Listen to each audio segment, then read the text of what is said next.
Okay. Welcome back to DIY Geek YouTube channel. I got a great product here that just arrived today. This is the Gigabyte AI Top Atom.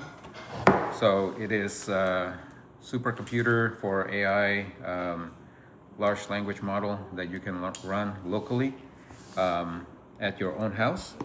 And I think this is going to be a great addition to our local AI experimentation or our local AI learning education at home. I'm a big fan of keeping the data locally, and especially if I'm going to be running OpenClaw, it gets really expensive because the amount of tokens that I ask OpenClaw to do is too much. All right, so this is Gigabyte version of the AMD GB10 series, the Blackwell processor from AMD.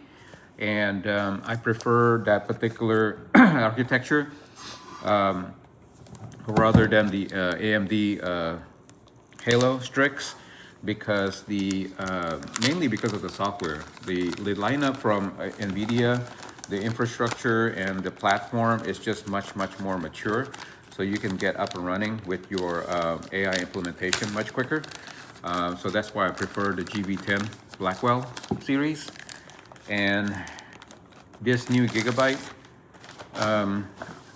well, not new, but it's about a few months old. So this Gigabyte mini PC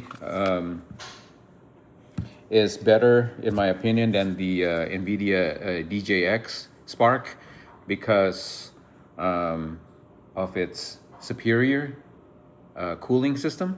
Is able to then push the limit of the CPU higher. People have been reporting about 10% increase faster speed than in comparison to the Nvidia DGX, which is almost exactly the same. So it looks really nice with this nice design in the front. At the back, it's pretty much identical to the Nvidia DGX.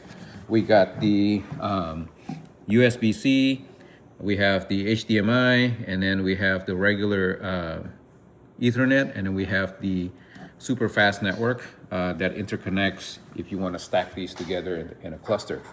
So it's really small. I would say it's about 6 inches by 6 inches square, about 1.5 inches to 2 inches tall, and weighs about maybe 8 pounds.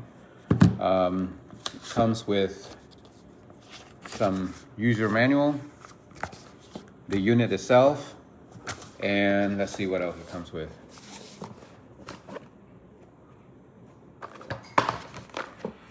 Power adapter, USB-C, of course.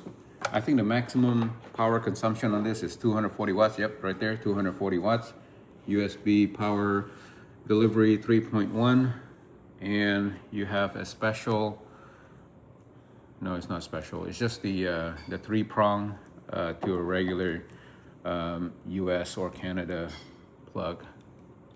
It's 110 to 240, I'm pretty sure. Yeah. Yeah, this adapter can do 100 to all the way to 240. All right, so that's it. There's nothing else inside. So you got the supercomputer, power adapter, and nothing else. All for about $4,500. Thank you for watching this video. Please keep in tune for me to test this out. I'm going to obviously fire it up, test a few LLMs, and see how it goes. Thank you for watching.